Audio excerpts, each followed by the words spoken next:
नमस्कार दोस्तों, मेरा नाम रेखा है और मेरी उम्र 45 वर्ष है।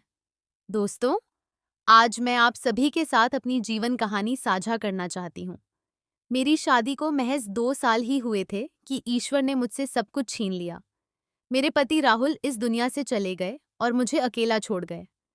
उस समय मैं अपने पहले बच्चे को जन्म देने वाली थी। जी हाँ, इस त्रासदी से मैं पूरी तरह टूट गई थी।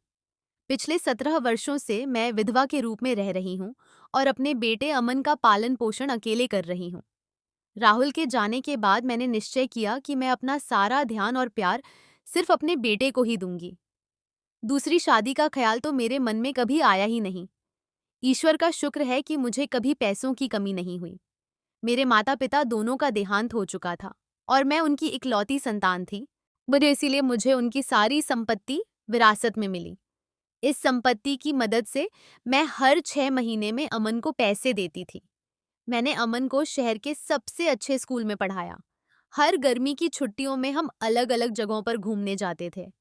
कभी हिमाचल की पहाड़ियों पर, कभी गोवा के समुद्र तट पर और कभी केरल के हरे-भरे नज़ारों के बीच। हमारे जीवन में खुशियों की कोई कमी नहीं थी। जब अमन खुश होता था, तो मुझे लगता था मानो पूरी दुनिया मेरी मुट्ठी में हो। इन सालों में मैं खुद को पूरी तरह भूल गई थी। मैं भूल गई थी कि मैं भी एक इंसान हूँ, मेरी भी कुछ खुशियाँ हैं, मुझे भी प्यार पाने का हक है, मुझे भी शादी करने का हक है, क्योंकि मैं अभी जवान थी। जब अमन छोटा था, तब मुझे इन बातों का एहसास भी नहीं था। लेकिन जैसे-जैसे वह बड़ा हुआ, मेरा अकेलापन और गहरा होता गया। मैंने समय के साथ कपड़ों का एक छोटा-सा व्यवसाय भी शुरू किया। पहले तो बस समय बिताने के लिए, लेकिन बाद में ये अच्छा चलने लगा। जब अमन भी बड़ा हुआ, तो मैंने इस काम में हाथ आजमाना शुरू किया। मुझे उसके साथ व्यापार करना बहुत अच्छा लगता था। अब अमन 19 साल का है, जवान और समझदार। लेकिन पिछले कुछ महीनों से मुझे एक अजीब-सा खालीपन महसूस होने लगा है। जब अमन अपने दोस्तों के साथ बाहर जाता है, तो यह बड़ा-सा घर खाली और वीरान-सा लगता है। रात को मैं बिस्तर पर अकेली लेटकर सोचती हूँ, क्या अमन ही मेरी जिंदगी का सब कुछ है? क्या मुझे दूसरा मौका नहीं मिल सकता? पिछले कुछ दिनों में मेरे जान-पहचान वालों के जरिए कई रिश्ते बन रहे हैं। उनमें से कुछ मुझे पसंद आए, लेकिन मैं सोच रही थी कि अमन इसके बारे में क्या सोचेगा? आखिर उसने तो पूरी जिंदगी मुझे सिर्फ अपनी माँ के रूप में ही देखा है, किसी और के साथ नहीं। फिर एक दिन हिम्मत जुटाकर मैंने अमन से बात करने का फैसला किया। वह अपने कमरे में पढ़ाई कर रहा था। मैंने पूछा, अमन बेटा, ये क्या तुम्हारे पास थोड़ा समय है? हाँ, बात करो माँ, उसने अपनी किताब से नजरें हटाते हुए कहा। मैंने गहरी सांस ली और कहा, देखो बेटा, अब तुम बड़े हो गए हो। जल्द ही तुम अपनी पढ़ाई पूरी कर लोगे और अपना रास्ता खुद चुनोगे। शायद तुम कहीं और काम करोगे, शादी करोगे। उसने मुझसे बात करते हुए पूछा, क्या कहना चाहती हो माँ? मैंने हिम्मत जुटाकर कहा, बेटा, कभी-कभी मुझे बहुत अकेलापन महसूस होता है। मैं सोच रही थी कि अगर मैं एक अच्छे रिश्ते के लिए हाँ कह दूं तो क्या तुम्हें बुरा लगेगा? जैसे ही मैंने उसकी बात सुनी, अमन का चेहरा बदल गया। उसकी आंखों में एक अजीब सी चमक थी। वह एक पल के लिए चुप रहा, फिर अचानक खड़ा हो गया। नहीं माँ, मैं इसके लिए तैयार नहीं हूँ, उसने कांपती हुई आवाज में कहा। लेकिन अगर आप चाहें तो आपकी इच्छा, कहकर वह कमरे से चला गया। मैंने उसे रोकने की कोशिश की, लेकिन वह जल्दी से अपने कमरे में वापस चला गया। मैं उसके पीछे गई और देखा कि वह अपने बिस्तर पर बैठा है। उसकी आंखों में आंसू थे। मेरा दिल टूट गया। मैं उसके पास बैठ गई और बोली, अमन बेटा, मैं ऐसा कुछ नहीं करूंगी जिससे तुम्हें दुख हो। तुम हमेशा मेरे लिए सबसे पहले हो।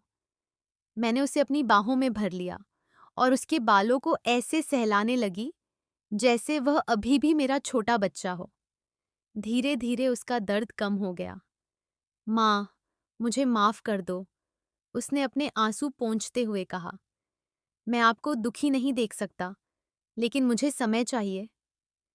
मैंने प्यार से उसकी माँ पर हाथ रखा और कहा, चिंता मत करो बेटा, मैं अब इसके बारे में नहीं सोचूंगी। तुम्हारी खुशी ही मेरी खुशी है। हमने थोड़ी देर बात की। जब उसका मूड थोड़ा ठीक हुआ, तो मैंने सुझाव दिया कि हम बाहर जाकर अच्छा खाना खाएं। अमन मुस्कुराया और बोला, माँ, जी आज मैंने अपने दोस्त विशाल के साथ बाहर जाने का प्लान बनाया है। उनकी माँ भी हमारे साथ आ रही हैं, आपको पता है ना? वो विधवा हैं और विशाल उनका इकलौता बेटा है, बिल्कुल हमारी तरह। मैंने उनकी बात सुनी और हल्की सी मुस्कान के साथ सिर हिलाया। फिर मैंने कहा, अरे, तो फिर हम सब एक साथ क्यों नहीं चलते? हम शाम साथ बिताएंगे। अमन के चेहरे पर मुस्कान आ गई। वाह माँ, ये तो बहुत अच्छा होगा। मैंने विशाल को पहले भी कई बार देखा था, जब वह अमन से मिलने हमारे घर आता था। वह अमन की ही उम्र का था, लेकिन उसका शरीर ज्यादा चुस्त दुरुस्त दिखता था। शायद इसीलिए क्योंकि वह रोजाना व्यायाम करता था और खेलों में रुचि रखता था। मेरा अमन किताबों में डूबा रहता था, खेलों से हमेशा दूर रहता था। जब हम रस्तना पहुंचे, जी तो मैं पहली बार विशाल की माँ श्वेता से मिली। हमारे बीच इतना अच्छा तालमेल बन गया कि ऐसा लगा जैसे हम एक दूसरे को सालों से जानते हैं। उन्होंने भी अपने पति को खो दिया था और अपने बेटे को अकेले पाला था।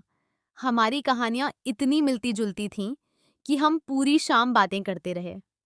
अमन, तुमने मुझे कभी नहीं बताया कि तुम्हारी माँ इतनी प्यारी हैं, विशाल। अमन शर्मा गया और बोला, हाँ, मेरी माँ दुनिया की सबसे अच्छी माँ है। उस दिन के बाद से हमारे परिवारों के बीच की दूरी कम हो गई। अब हम अक्सर साथ समय बिताते हैं, कभी हमारे घर, कभी उनके घर।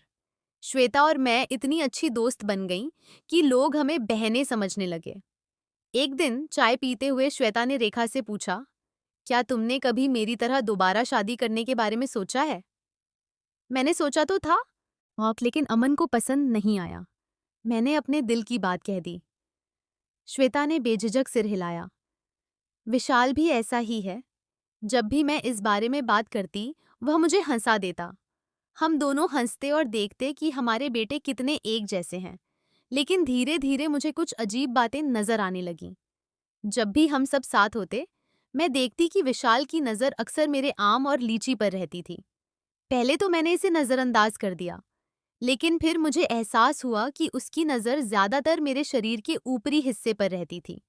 मैं 45 साल की थी, लेकिन अपनी उम्र से छोटी दिखती थी और मेरा शैतानी मन अब भी बहुत शक करता था।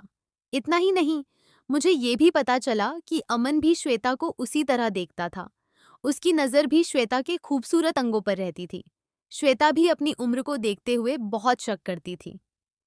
एक रात जब हम सब पिकनिक का आनंद ले रहे थे, मेरे मन में एक विचार आया। मेरे मन में एक अजीब सा ख्याल आया। ये क्या हो अगर मैं विशाल के साथ होती और अमन श्वेता के साथ? नहीं, ऐसा सोचना तो पागलपन था, पर इस ख्याल को मन से निकालना मुश्किल था। कुछ दिनों बाद अमन अचानक मेरे कमरे में आया। मैं अपने बिस्तर पर बैठकर किताब पढ़ रही थी। माँ, मुझे आपसे कुछ पूछना है, उसने हिचकिचाते हुए कहा। मैंने कहा, जी बेटा, बताओ, क्या तुम अभी शादी के बारे में सोच रही हो? उसने धीरे से पूछा। मैंने किताब एक तरफ रख दी। नहीं बेटा, मैंने तुमसे वादा किया है, लेकिन सच कहूं तो मैं अभी जवान हूं, इतनी बूढ़ी नहीं हुई हूं। एक दिन तुम भी शादी करोगे, अपनी पत्नी के साथ अपना घर बनाओगे और मैं फिर से अकेली रह जाऊंगी। अमन कुछ छुपा रहा था। फिर उसने कहा, माँ, मुझे आपका अकेला रहना अच्छा नहीं लगता। तब मुझे लगा कि यही सही समय है। जब हम सब साथ में खाना खा रहे थे, वो मैंने देखा कि तुम सफीता आंटी को एक खास नजर से देख रहे थे। तुम्हारी आंखें अचानक खूबसूरत लगने लगीं। शर्म से उनके गाल लाल हो गए। ओह माँ, बस यही बात है। सच कहूँ तो सफीता आंटी बहुत खूबसूरत हैं। मैं उन्हें देखते हुए सोच रही थी कि काश मैंने उनसे पूछा होता कि क्या मेरा दिल जोर से धड़क रहा है। कुछ नहीं माँ, उन्होंने शर्माते हुए कहा। फिर एक हफ्ता बीत गया। जब अमन को मुझसे बात करने का मन हुआ, उनकी आंखों में एक अजीब सी चमक थी, मानो कोई बड़ी शक्ति छिपी हो। तब अमन ने धीमी आवाज में कहा, माँ, मुझे आपसे किसी दिलचस्प बात पर बात करनी है। मुझे यकीन है कि आप मना नहीं करेंगी, क्योंकि इससे हम सबके जीवन में खुशियां आएंगी। मैंने उनके चेहरे को ध्यान से देखा और पूछा, बताओ बेटा, क्या बात है? क्या हम विशाल और उसकी माँ श्वेता जी के घर जाकर एक छोटी सी पार्टी कर सकते हैं? हम सब अपनी पसंद के पकवानों का एक साथ आनंद ले सकते हैं? उसने कहा। जी, मैं समझ गई थी कि वह क्या कहना चाह रहा था, लेकिन अनजान